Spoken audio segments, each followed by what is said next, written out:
October 13th. The great detective was back today. I glimpsed him only briefly from a hedgerow where I was burying something. He did not see me. Later, Greymock told me that he had visited Owen's place. Owen and Cheater were out, and he had looked about some, discovering the wicker baskets. His assistant injured his wrist, she said, having been sent up that ladder into the oak to test the strength of some branches whence he had fallen. Fortunately, he landed on a heap of mistletoe, or it might have been worse. That evening I heard a scraping at an upstairs window while I was making my rounds. I went to it and peered out. At first I saw nothing, then I realized that a small form was darting back and forth. "Snuff! Let me in! Help!" it cried. It was Needle. "I know better than to invite you guys inside," I said. "That's the boss. I'm just a bat. I don't even like tomato juice. Please." "What's wrong?" I heard a loud thunk from the other side of the wall. "It's the vicar!" he cried. "He's wigged out! Let me in!" I undid the latch with my paw and pushed. It opened a few inches, and he was inside. He fell to the floor, panting. There followed another thunk from without. "I won't forget this, Snuff," he said. "Give me a minute." I gave him 2. Then he stirred. "Got any bugs about?" he asked. "I've got this fast metabolism, and I've been getting a lot of exercise." "It'd take a lot of effort catching them," I said. "They're pretty fast. How about some fruit?" "Fruit is good, too." "There's a bowl in the kitchen." He was too tired to fly it, though, and I was afraid he was too fragile to pick up in my mouth, so I let him cling to my fur. As I walked downstairs, he repeated, "Wigged out, wigged out."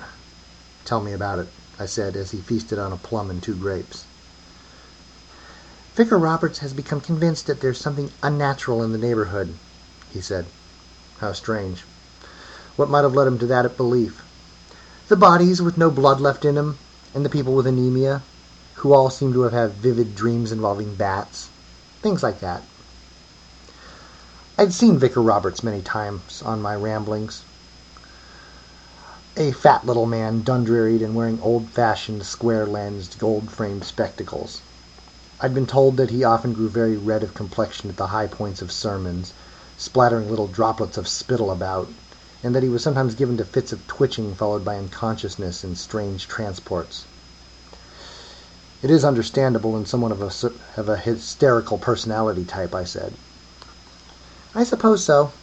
At any rate, he recently took to running about the parish by night, armed with a crossbow and a quiver of bolts. Flying stakes, he calls them. I hear your door. I bet that's him. Hide me." "No need," I said. "The master would not let an obvious madman armed with a dangerous weapon come in and search the house. This is a place of peace and refinement."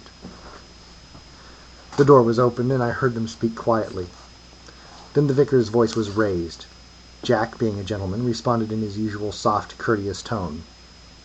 The vicar began to shout about creatures of the night and unholy practices and living blasphemies and things like that.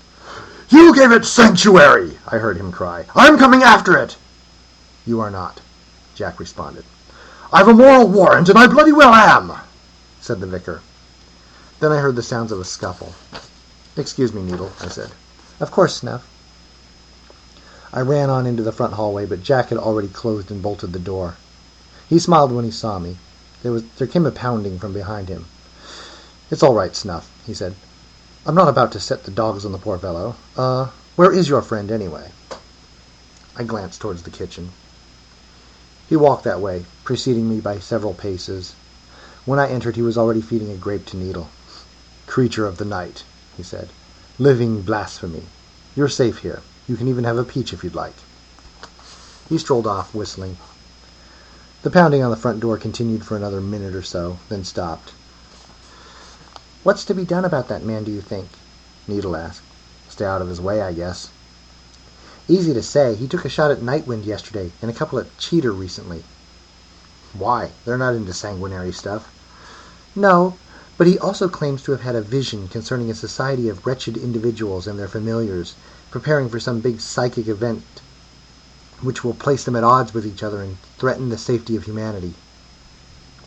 The vampire business was the first sign, as he put it, that this was true.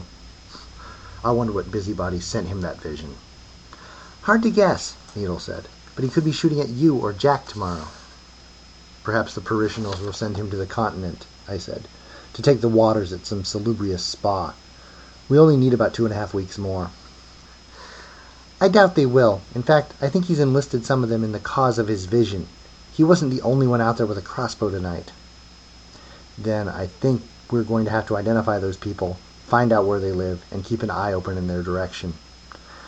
I use echolocation myself, but I get the idea. Nightwind and Cheater obviously already know. I'll tell Greymalk if you tell Quicklime and Bubo. What about that Talbot fellow? So far as I can tell, Larry Talbot doesn't have a non-vegetable companion. He can take care of himself, I think. All right. And we should all agree to spread the word on who they are and where they live. It won't matter to someone like that what your persuasion is. I agree with you on this. Later, I checked around outside, and there were no crossbow persons in the vicinity. So I opened the window again and let Needle out. The vicar's quarrels stuck in the siding over our heads.